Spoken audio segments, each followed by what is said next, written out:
오늘은 데살로니가전서 14번째 시간입니다. 오늘은 이 데살로니가전서 3장 11절로 13절 말씀을 통해서 목회자의 위로 이런 제목으로 함께 말씀에 은혜를 나누려고 합니다. 목회자는요, 양무리에게 위로를 주는 위치에 있기는 한데 또한 양무리들로부터 위로를 받기도 하는 자리가 목회자의 자리입니다. 아멘. 그런데 이 위로의 형태가 달라요. 데살로니가 교회에 위로의 사자로 보냈던 디모데가 바울에게로 돌아왔어요. 그리고 데살로니가 그들의 교회의 소식을 전해주었는데 바울은 그 소식을 듣고요, 너무나 많은 위로를 받았어요. 디모데가 데살로니가 교회로부터 믿음과 사랑과 기쁨의 소식을 가지고 왔어요. 디모데가 가져온 소식을 보면요, 디모데가 바울에게 전한 기쁜 소식이라고 할까? 그건요, 데살로니가 교회 교인들이 바울을 생각하는데요, 생각만 하는 게 아니라 간절히 보고 싶어 한다는 거예요. 양무리들이요, 목자를 생각해주고 보고자 하는 마음을 가지고 있다면 그것은 목자에게 너무나도 큰 위로예요. 성도들이 목사님을 보고 싶어해요. 무슨 일 있으면 목사님하고 상의하고 싶고 목사님한테 이야기 듣고 싶고 상담하고 싶고 이런 게 서로 있어야 되거든요. 이것이 목회자와 성도들 간의 끈끈한 정이에요. 양이 목자를 보고 싶어하는 마음도 전혀 없고 생각하는 마음도 없다면 목자나 양이나 어딘가 잘못된 곳이 있는 거라는 거예요. 하물며 목회자가 신방하는 일조차 귀찮아 여기고 고맙게 여길 줄 모른다면 뭔가 크게 잘못된 심령일 거라는 거죠. 바울은 그들의 믿음으로 말미암아 위로를 받았다고 말했어요.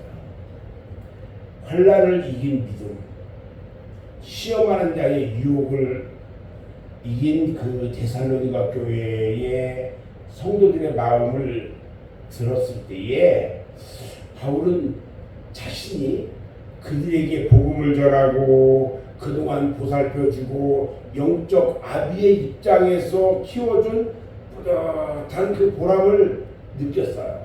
그리고 모든 환난과 궁핍함 가운데 있었지만 위로를 받았다고 고백하고 있다는 거죠. 또 7절 말씀을 보면 7절에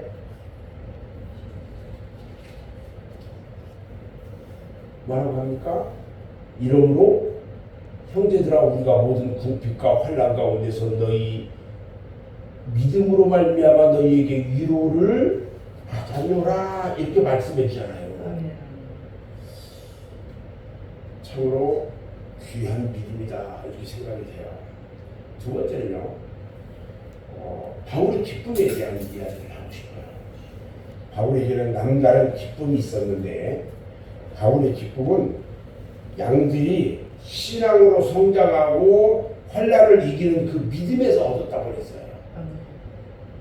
바울은 이런 기쁨에 대해서 하나님 앞에서 모든 기쁨으로 기뻐했다 이렇게 고백해요.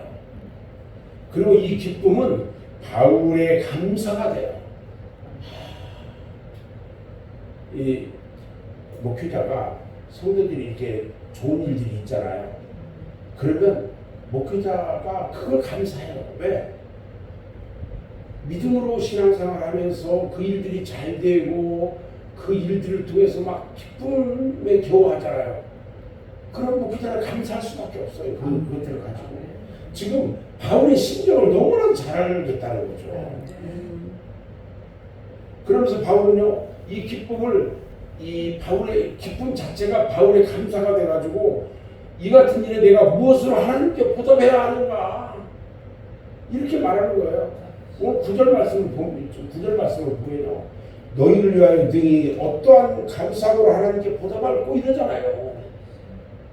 바울의 이런 기쁨은 목회자들의 한결같은 바람이에요. 목자는 양무리들이 자신을 생각해주고 보고자 하는 마음을 가지고 사모할 때 목회자로서의 보람을 느껴요. 그리고 자랑스러운 긍지를 가지게 되는 거예요. 성도들이 어떠한 마음을 가지고 믿음 생활을 하고 있느냐 하는 그 행동 하나하나를 가지고 목회자가 기쁨 가운데 있느냐 없느냐 결정돼요.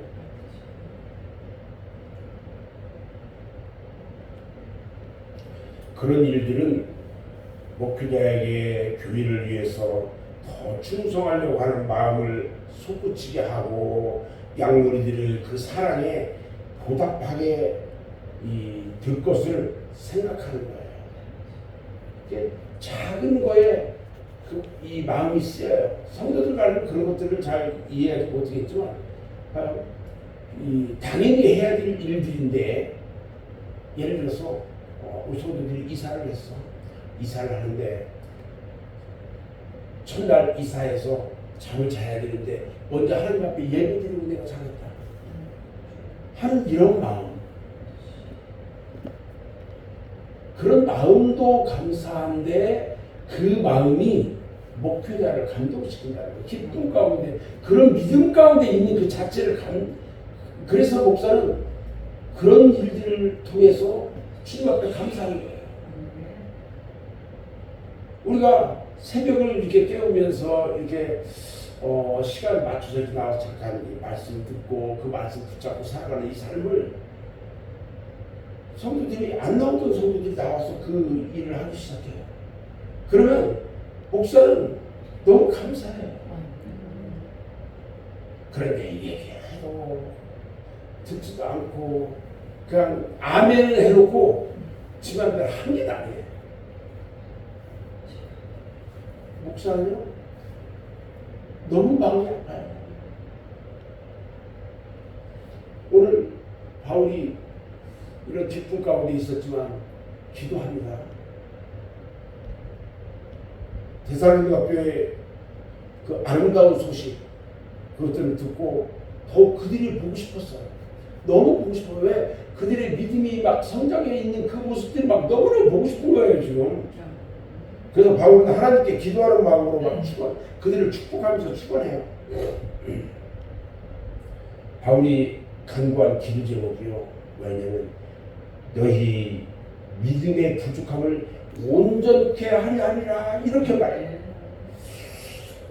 바울이 보기에 아직도 데살로니가 교회 성도들에게는요 믿음이 부족했다고 생각했어요. 바울은 그것을 그들에게 더욱 채워줄 수 있었으면 하는 그런 간절한 마음을 지금 가지고 있어요. 이것이 목자의 마음이에요. 연세 많은 부모가요 환갑 넘은 아들을 염려하는 것처럼 나가다가 혹여라도 길 조심해라. 목회자의 눈에는요 아무리 성숙한 믿음의 성도들이라도 부족하게 여겨져요. 그리고 그 믿음이 더욱더 자라나기를 바라는 거죠. 그리고 바울은 또 데살로니가로 가는 길이 열려져 가지고 그들에게 그냥 직접 가서 만날 수 있기를 위해서 기도한다는 거죠. 이 말씀은요 바울이 얼마나 데살로니가 교회 성도들을 사모하는지 그것을 보여주고 있어요. 다음에 바울은 데살로니가 교회 성도들 간의 사랑이 더욱더 많이 넘치기를 위해서 기도했어요.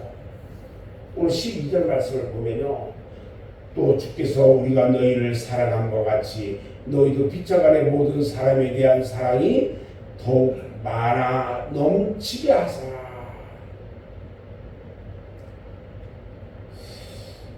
예수님께서는요.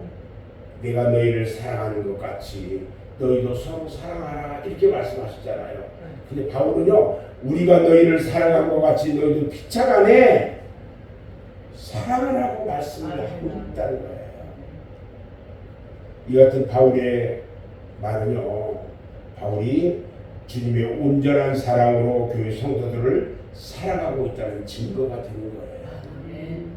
그리고 마지막으로 주님께서 강림하실 때 데살로니가 교회 성도들이 하나님 우리 아버지께서 거룩함에 흠이 없게 하시기를 원하노라. 너무나도 중요해요. 그래서 하나님 우리 아버지 앞에서 거룩함에 흠이 없게 하시기를 원하노라. 여러분, 거룩함에 흠이 없게 하라고 한 이 말은요, 우리들의 생활에서 죄를 멀리하고 혹 죄를 범했을 때라도 곧 회개하고 흠을 제거하라는 뜻이에요. 아멘. 되게 중요해요. 아멘. 왜냐하면 그리스도인들에게 흠을 제거할 방법은 오직 한 가지뿐이에요. 그것은 그 흠을 하나님께 자백하고 회개하는 일이에요. 아멘. 주님이 오실 때는요, 거룩함에 흠이 없어야 신부의 자격으로 영접할 수 있단 말이죠. 아멘. 하여 똑같이 신랑을 기다리는 신부들 중에 기름이 부족하네, 흠이 있는 거예요. 다 있고. 하나님 앞에 예배 제대로 드리지 못했어. 하나님 앞에 찬양하며 영광 돌리지 못했어. 하나님 앞에 기도하면서 주님과 교제하지 못했단 말이죠.